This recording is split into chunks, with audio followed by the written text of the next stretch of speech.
Hey,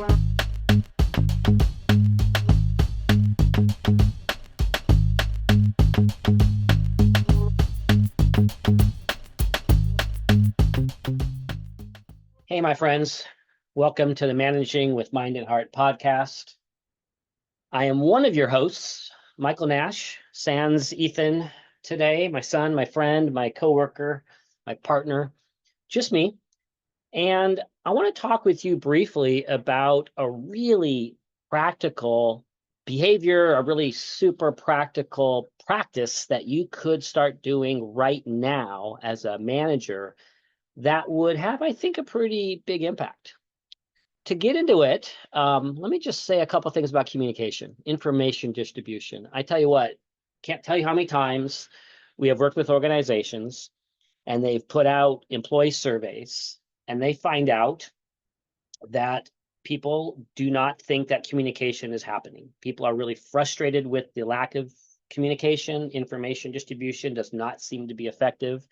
It's a pretty common result from these surveys, I'd say, over the last 3 decades as we've been working with organizations. And what's really ironic and funny in a way, but maybe not so much ha-ha funny, is probably the most common way that management attempts to fix the communication problem is by, guess what? Yep, sending more emails, which in this day and age, especially in our bigger organizations, is actually part of the problem.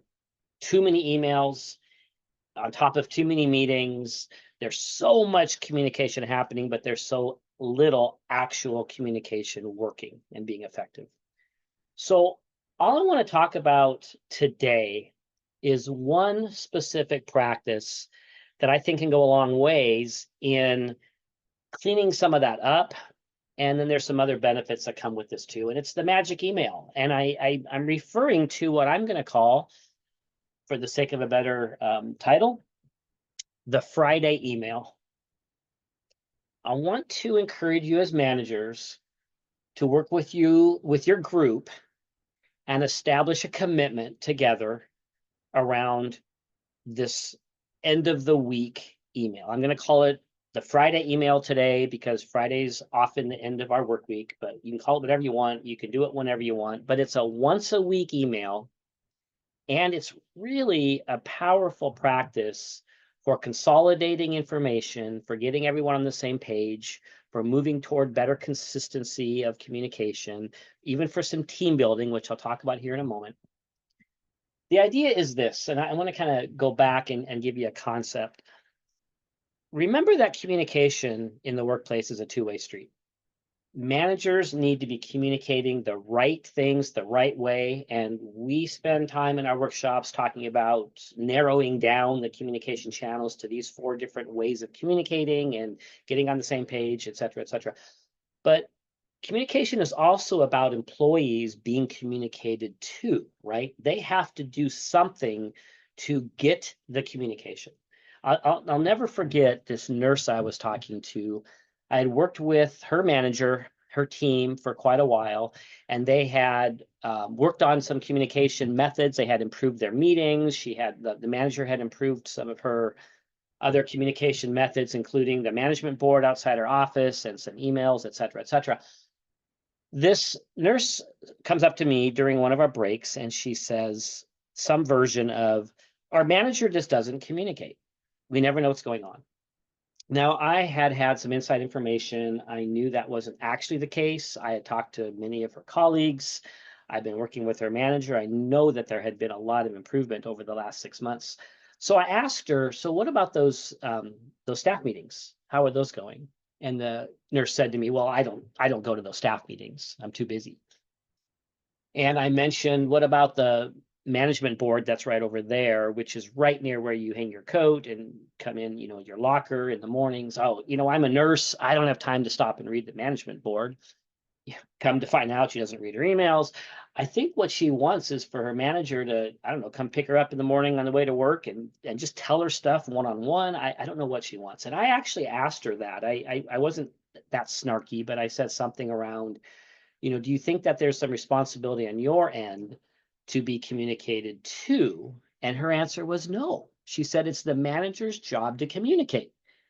So I don't know what she wants. I don't know how she expects to get to receive this information, but according to her, it's up to the manager to make sure that the information just magically shows up in her employees' brains, I guess. And all this to say, there is a job requirement, a work performance issue around accessing communications, right? I just want to start with that concept that we need to be able to have some commitments, mutual commitments between us and our employees. I will communicate in these ways, and I will communicate these things, and you need to step up in these ways, right? Show up for meetings and be involved and engaged. Read your emails. Access the management board, whatever it is. Make sure you check on the intranet page that we update every week. Whatever it is, the employees actually need to be responsible to do their part as well. All that to say, let's go back to the magic email. The Friday email, it's a really simple concept. It's just this. You commit every Friday or whatever day you choose to create and send out a really well-written, nice-looking, organized email, and your employees are required, I should say. I hate to use the word, but it's important. They're committed to, and they're required to read the email. That's how they're going to receive information. Now, this sounds really simple. This sounds really obvious. We're just talking about an email. But the reason this matters is this is different than just the normal practice of just random emails that we just send out whenever we think of something. And we fill up people's inboxes, and our inboxes get filled up, and people miss things, and etc. What we do as managers when it comes to information that we want to send to the group, I'm not talking about one-on-one emails right now, but when it comes to information that I want to send to my team, for the most part, I don't send those emails out throughout the week. I save those. I keep a log of the things that I want to share. I save those up. And by the time I get to Friday, now I have some things I want to share with people.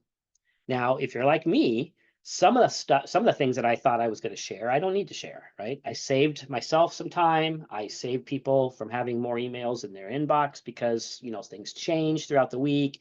This thing isn't relevant anymore, whatever. By the time I get to the end of the week, I have this collection of items that I want to send to my team.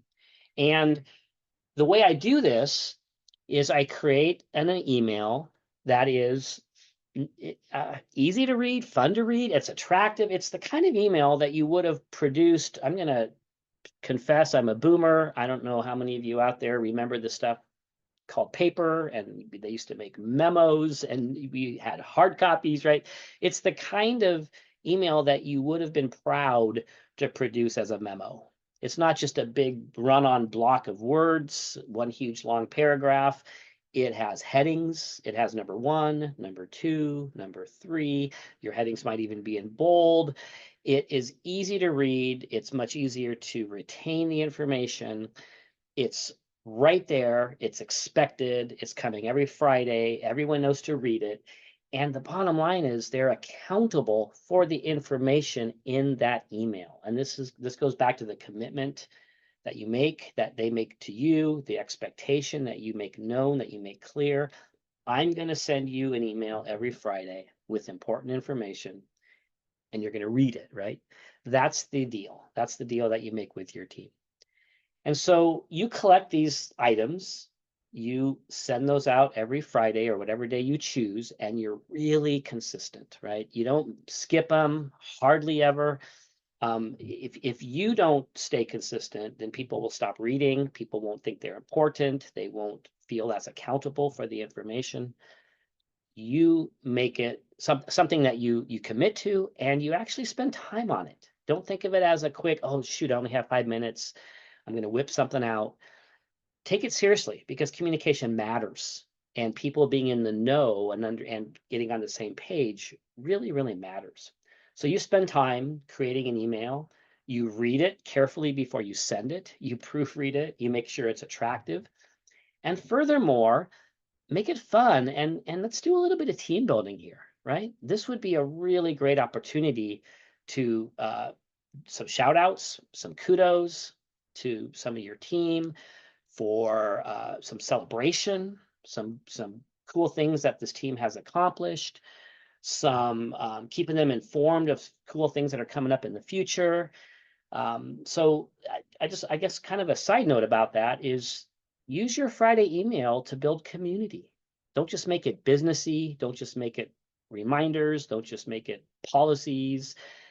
Make it something that people are going to enjoy reading, that they're going to be interested in. Make it the kind of email that they're going to learn some things maybe about their colleagues, that they're going to feel a little bit of, nothing wrong with building up a little bit of community and some warm and fuzzies in there every so often too. Another thing you can do with your Friday emails is mention the meeting that you're having next Wednesday. And here's a couple things I'd like you to be thinking about, right? It's a great chance for you to get your teammates to be processing. Maybe there's going to be a decision you're going to be making together, and you want them to be thinking about the pros and cons of this particular idea. Great thing to put in your Friday email.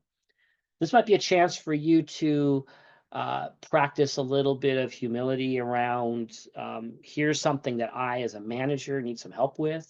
I'm not sure about X, Y, and Z. Really, if you take your top 15 management skills and you use that even every so often as a guide, it might inform you and give you some prompts as to the kinds of things that you might want to include in your Friday email. Really, there's not a whole lot more to say about this, and I know this sounds really simple, but the good news about the Friday email is, again, you're not going to send as many emails throughout the week. And in fact, you might not have to send any group emails throughout the week. And the only ones you would actually have to send are emergent things that come up for the group. And yes, those things will happen. But when possible, save information, save items for the Friday email. Less emails for you to write, fewer emails for them to read. Their inboxes are a little bit cleaner. They get to be focused on this particular email. You get to be focused on creating a really great email. They're committed to reading it. Like I said, there's some team building, there's some connection, there's some fun stuff in there as well. A couple life hacks on this one. You could even, once as you're getting people to sort of training them to read this email, you could hide some Easter eggs in there every so often. Hey, whoever sends me an email with this code word on it by the end of the day on Monday gets a Starbucks card, or I'm just making this up as I go along, but I've done a few of those things before too. Just sort of fun ways to sort of train people to access and read and kind of get into this email every week. The only other thing I'll say is find a way to catalog and save these. These, if they're done well, they're important. There's important information there. So you might want to, what we do in our organization is we have a Word document that's on our SharePoint page that people can access, and they can find all the emails. And there's a table of contents, and it says the date, and it mentions the content of that particular email, so they can go back and find things, or you can go back and find things and keep track of what you've communicated. So simple. It's a management practice that, again, I think can save emails. It can streamline communication. It can even add a little bit of community and team building. It's the magic email. It's the Friday email. It's the weekly email. Give it a try. As you roll this out, just a hint, have a conversation. You might even want to have a broader conversation around communication in general and how it's working and what the gaps are and what's working well and what's not. But introduce this concept to your people and talk about the shared commitment that we're going to collude together to improve our communications. And here's one of the ways we're going to do it. Give it a shot. Hope it works out for you. Thanks for being here today, for listening. Don't forget to access www.Nash Consulting and check out the different various ways that we can come in and help and provide coaching and leadership workshops and employee workshops and all sorts of things around giving and receiving feedback and avoiding triangulation and having great meetings and change management and all sorts of cool things. So have a great day. Thanks for being here.